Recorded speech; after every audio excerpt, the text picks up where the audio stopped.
मानसिक विकृत नाबालिका दुष्कर्मकारी को 20 वर्ष जेल दंडादेश। 2019 मसीह सौसो थाना अंचल में घटिला यह मामला। बसंत राउत नामक जड़े युवक 2019 मसीहा नवेम्बर 12 तारिख में जड़े दिव्यांग नाबालिका शौच होगापी आसीथिबा समय दुष्कर्म करथिबा नै से ताको परिवार लोकों को जणाइबा परे परिवार तरफ सौसो थाना रे अभियोग करथिले। घटना हला जे 12/11/19 तारीख समय प्राय 3:30 बेलू विक्टिम जी कि मानसिक स्तर में टी अनग्रसर से पाख नई को शौच होगापी जाइथला। सिठी मुदाला ताकू जोर जबरदस्त टाणी नहीं पाखे गोटे थी आंब तोटारे ताकू माड़ मारी तार विभिन्न जगह कामुड़ा कामुड़ी करी जथा तार स्तन ता छाती ता गाल एगुड़ा कामुड़ा कामुड़ी करी जोर जबरदस्त ता सहित पाशविक अत्याचार कला।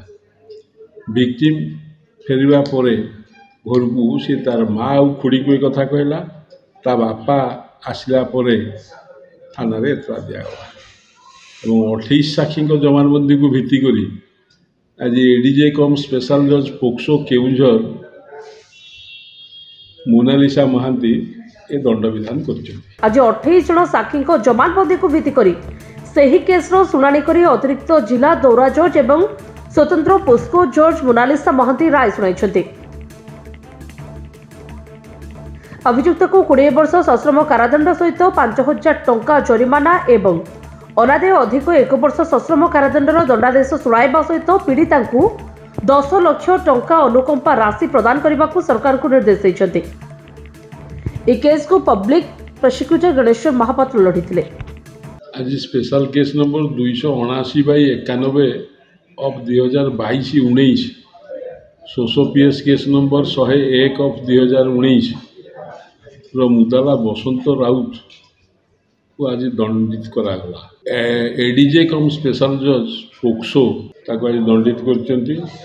दंड हला 20 वर्ष सश्रम कारादंड 5,000 टଙ୍କା फाइन अनादय 1 वर्ष अधिक सश्रम कारादंड एवं ये जो फाइन जदि स्टार्ट आदाय हुए ताले विक्टिम की दिया जीवो एवं ता बाद विक्टिम कंपनसेशन आकर 10 लाख टଙ୍କା से अवार्ड कर। केन्दुझर संग्राम केसरी मिश्र का रिपोर्ट, जेहोवा न्यूज।